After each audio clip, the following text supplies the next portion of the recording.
કર્મ અને ધર્મ અને મન વચન અને કર્મથી જો મેં સારું જ કર્મ કર્યું હોય અને આજે લોકોનું જ કલ્યાણ કર્યું હોય અને લોકોને ક્યારેય મેં છેતરપિંડી ન કરી હોય અને જે લોકોએ મારી પાસે કંઠી બંધવી એને કોઈ દી મેં છેતરપિંડી ન કરી હોય એનું કલ્યાણ કર્યું હોય તો ભગવાન મારા શરીરની એકોએક પીડા મટાડે એવું માલિક પાસે માગું. અને આજે પણ હું સમાજની નહીં છેતરું અને કાલે પણ નહીં છેતરું. મારે ધન દોલતનો હું આશિક નથી.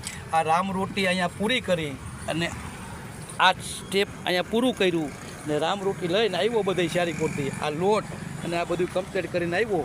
પછી મારા બધા ભક્તો જમશે. રામ રોટીનું કાર્ય એ છે ને હવે આવ્યો છું પરેશભાઈની ત્યાં ખમણ લેવા માટે અને ખમણ લઈને અને પછી આશ્રમે જાય જેટલા ભોજન કરવાવાળા આવશે એ લોકોને બધાને ભોજન કરાવીશ. આ ધર્મ છે અને આ કર્મ છે. એટલે જ ભગવાને કીધું કોઈને છેતરપિંડી ન કરો. તમે છેતરપિંડી કરશો તમે છેતરાવો, માનવ નહીં છેતરાય. જે છેતરપિંડી કરે એને જ એનું કર્મનું ફળ ભોગવવું પડે. જય શ્રી રામ. મારા સેવકોને પણ જય સિયા રામ. સારું કર્મ કરજો. જય શ્રી રામ.